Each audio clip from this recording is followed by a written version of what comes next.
সাহেব এই জমি গেল কাদের রে? তুই আমার বন্ধু না, এই জমি গেলে কাটতি জানিস নি? তুই কই দিলি তো গাদ্দারি করলি কেন? না রে ভাই, জানিনি তো, সত্যি বলছি। জানবি গেলে তুই তো একটা চ্যাটিং কর। আমি যদি চ্যাটিং না করতো, ইনস্টাগ্রামের মেয়ে গেল সব কার সাথে চ্যাটিং করতো? ইয়ার বেস্ট ফ্রেন্ড, তোর ব্যাপারে কিছু জানিস নি? এই শালা, ও যদি এক করে আগেতে ওই খোঁজ দাম গলি তবে कमरिया कमरिया ও এই তুই আমার ভাই। হ্যাট হ্যাট হ্যাট হ্যাট। কেন গো ভাই, কি হলো? তোর গায়ে যা গন্ধ, গালের গজগুলো তোমায় ফেলিয়ে দিতে হবে। কেন গো ভাই, একদিন খুলি বলো। 10 দিন 10 ঘন্টা 10 মিনিট 10 সেকেন্ড তুই তো 82 করিস।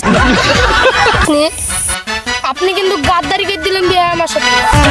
কেন বিহাই? এই তোরা সব বাদ দে, আমার জমি গেলে দেখিলে তোরা। তোর দাদা তো মেলা জমি রে সাহেব, কি কি হইলো? कमरिया সব বাদ দে, আমার দাদা এই জমিটা কত দিয়ে কিনেছে তুই বলবি না? কত হবে? 200 টাকা হবে।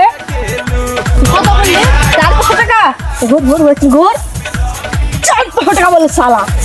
ওরে বাবা রে, শালা বন্ধু না শত্রু রে। আমি বলছি দাঁড়া, কত টাকা দাম জমি? 1-2 লাখ টাকা হবে। হ্যাঁ, এত বড় জমি 1-2 লাখ টাকা হয়, তাও 5-6 লাখ টাকা। তোরা আমার বাল জানিস, আর লিখি তো দেখে স্কুলের স্যাররা বেঞ্চে তোলে মাথাটা কি দম দম চাপাইতো। আমি বলছি দাঁড়া, 16 কি 16 লাখ নাকি?